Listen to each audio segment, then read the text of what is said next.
We're back then with another build guide video for Marvel Future Revolution. Today we will look at the awesome Iron Man, and in this video we'll cover everything you need to know to run a build that really can take him to the next level. Now, the format in this video, we start off with an overview where we actually talk about what the build actually entails and the playstyle, so that way if you like the sounds of it you can then keep watching to find out more.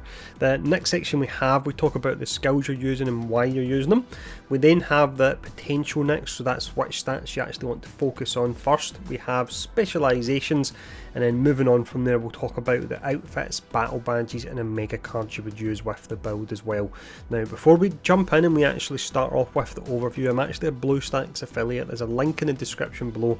If you're looking to play the game on PC, then you can actually click that link and you can help support the channel, and you can play the game on PC at the same time as well. So with that out of the way, let's dive in. Let's start off with the overview first. With Iron Man then, there's really two different build setups you can run with, and both of them are really effective. One is a repulsors based build, and the second one, and it's the one that will actually be shown off in this video, is more about the weapon cartridges and applying debuffs to enemies and applying buffs to yourself as well. So that's how the build actually works. Let's go in now and let's break down the skills you'll be using.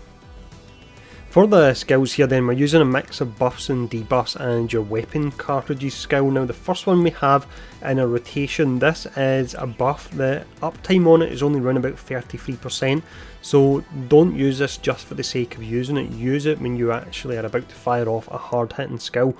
So this one here anyway, it increases your attack by 36.22% for 10 seconds.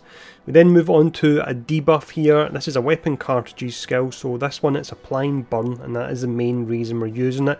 The debuff that it applies here, the enemy takes an additional 20% damage, which is really pretty nice, especially alongside the buff we looked at a moment ago.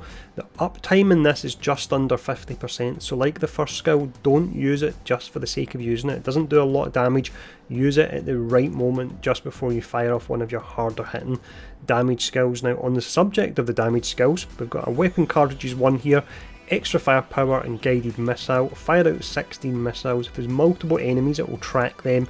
If there's one enemy, then all 16 missiles will hit them, so you can do a fair amount of damage. This next ability is really nice in PvE, it's fantastic in PvP. Every time I go up against an Iron Man and they cast absolute panic, it applies bleed, which will be relevant once we talk about the specializations, but the main reason we're really using it is if you're in PvP and you use it, the enemy will lose track of you, and it does a real nice amount of damage as well. So this is a great ability, and we'll get a boost to it via the regional set that we'll be talking about later on. Finishing up here, you've got one of two abilities you can actually use. They're both amazing, so it's down to you which one you actually go for, or you may even want to switch between the two depending on the mode. You've got Tactical Satellite and Ion Cannon. This particular one, it does 3 separate blasts that track the enemy, so you can fire it and then just go back to your regular rotation, and it does a huge amount of damage. You can see it's over 1500%. And then you've got Party Time Protocol, where you'll summon 2 Iron Legion bots to fight alongside you. A nice little thing that these bots do is they'll cast some of the skills within your kit as well, and some of those skills can actually be the ones that apply your debuffs, so you can get higher uptime on your burn, for example, and that additional 20% damage. So they're both great skills, but it's really down to which one you actually go for. Now, the next section, what we'll do is we'll talk about the potential that's available. When it comes to potential, if you are maining a character, you will of course want to max this out, but it will take a fair amount to do that unless you're a huge whale. So what I would recommend in the short term, the stats that you would actually focus on first to get the most bang from your buck, I would definitely go for attack on them. From there, I would go for the crit rate and the crit damage as well. If you're someone that plays PvP a lot, then you want to actually go for accuracy rate. The reason for that is a direct counter to dodge. The higher the accuracy rate you have, the more likely you will hit an enemy where they would normally dodge. So that's something to bear in mind there. But that's the potential. Let's now talk about the specializations. With the specializations, you're able to equip 4 of these at a time. It takes a fair amount of time to actually farm the materials for them, so you want to make sure you equip the best ones. Now, there's 2 that I would say that are locked in for this build, and then there's another 2 that I would give as a suggestion, but it's really down to you how you fill slots 3 and 4. But the first two that I would say you really want to get, you've got Overclock. This is the first one down in the AI tree, so this increases damage by 30% and stamina consumption by 30% when using attack skills. 30% increased damage is a huge amount, of course. 30% increased stamina reduction is a huge amount as well, so you need to get some stamina reduction in his kit to actually offset that, but it's definitely worthwhile going for. Next up we have Weakness Analysis. This one here increases damage dealt to bleeding or burn targets by 30% and will be applying bleed and burn to targets regularly. So that's the two that are locked in. Another two that I would say are worth a look at, but it's really down to you what you want to go for. You have Artificial Analysis, so if you're more of a PvE player, you go for this. It's Under Armour Enhance, it's the third one down, so it increases damage dealt to supervillains by 30% for 8 seconds when using a weapon cartridge's class skill, and it's got a cooldown of 15 seconds, so that's over 50% uptime you have in that. If you are struggling for stamina and you find you're not actually getting drops that are including it in your kit, then you can go for Energy Recycling. This is in the AI tree, third one down. With this you've got a 50% chance to recover 50% of consumed stamina when using a skill. So that's the specializations. What I'm going to do is quickly bring up one more screen to plot out a route of where you would actually go, because with the previous video I done, what video was it actually? It was the Captain Marvel video. In fact, with that previous video I done, I had some comments in regards to people struggling to understand this section, so let me plot it out for you.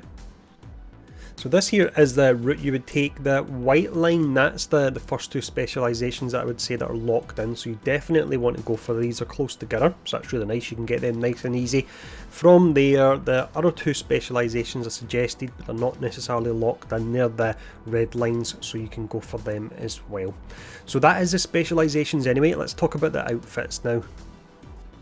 So with this section here, I'll recommend 2 outfits. It takes you a long time to actually farm your regional, so I'll recommend a non-regional in the first instance. The one that I would recommend you go for would be the Mark 1 outfit. The reason being, the 4-set bonus on this is it buffs Artificial Intelligence. That's the damage buff you can actually apply to yourself. In regards to your regional set, you're looking to buff the weapon cartridges class skills, so you can see there's 2 options here. You have the Hydra outfit and you've also got the Midgard outfit. The only difference between the two is the Hydra one offers defense pierce, whereas the Midgardia one actually offers crit rate. Personally, I would go for crit rate over defense pierce. That means the one I would recommend would be the Midgardia outfit. Now, next up, let's talk about the battle badges.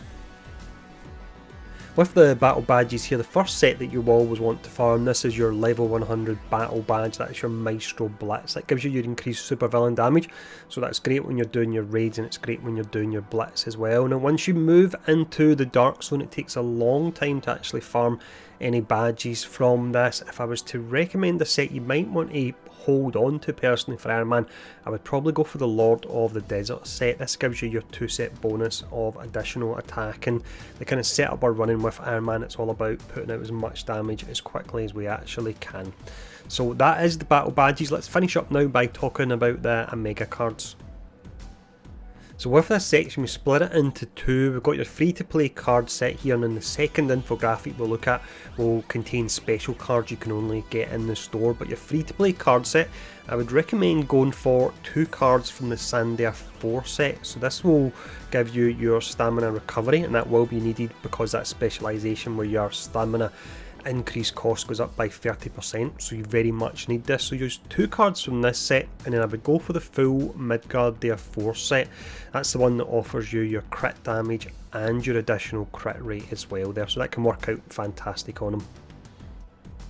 So looking at the card sets here, there are none that really stand out too much for Iron Man. If you're a PvP player, of course, you'll go for the Dark Zone 4 or the Dark Zone 5. It just depends if you're looking for more offense or defense in PvP. But personally, I would use the card set we talked about a moment ago. That's the 2 cards from Sandair for the stamina recovery, and the 4 cards from the Midgardia set that gives you your crit rate and your crit damage as well. But with that, that's everything you really need to know to run this particular build. If the video has been helpful, please do take the time to hit the like, share and subscribe button. I've done guides for Doctor Strange, Captain Marvel and Iron Man so far, so let me know who you'd like to see next in the comments below. And once again, bear in mind I'm a BlueStacks affiliate, so if you want to actually download and play the game on PC, then check out the link in the description below. But as always, thanks for tuning in for this, stay safe and I'll see you all again soon.